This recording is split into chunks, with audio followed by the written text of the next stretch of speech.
Passion. Voilà, vous l'avez reconnu, hein, c'est la musique de Tetris, le célèbre jeu vidéo. Anaïs, pourquoi on en parle aujourd'hui ? Alors on en parle pour aborder la notion de plasticité cérébrale.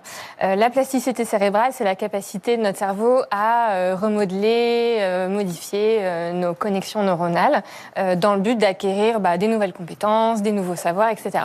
Et ça, c'est quelque chose qui est possible à tout âge. Et pourquoi on parle de Tetris ? Parce que il y a justement en fait une fameuse expérience qui a été faite où on a fait jouer à des adolescents pendant 3 mois de façon très intensive le jeu Tetris, et on a regardé dans une IRM, l'impact sur le cerveau avant-après, et on a regardé la différence. Et en fait, ce qu'on s'est rendu compte, c'est qu'il y avait une augmentation de l'épaisseur corticale dans 2 zones notamment qui sont extrêmement nécessaires quand on joue à Tetris, en tout cas pour être bon à Tetris, qui sont des zones qui sont liées aux tâches visio-spatiales et à la planification de mouvements complexes. Donc en fait, tout ça, qu'est-ce que ça veut dire ? Parce que c'est peut-être ce que je dis, c'est peut-être des mots un peu compliqués parfois, mais ce que je veux dire par là, c'est qu'en fait, ce qui est clé dans la plasticité cérébrale et justement dans Tetris, c'est la répétition.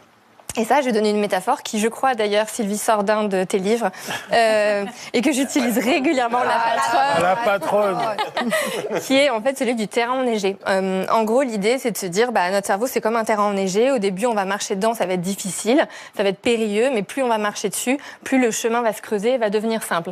Et dans le cerveau, c'est exactement la même chose. Plus il y a un chemin neuronal qui va être utilisé, plus on va développer la compétence et plus celle-ci va devenir instinctive. Et c'est ce qui s'est passé avec Tetris.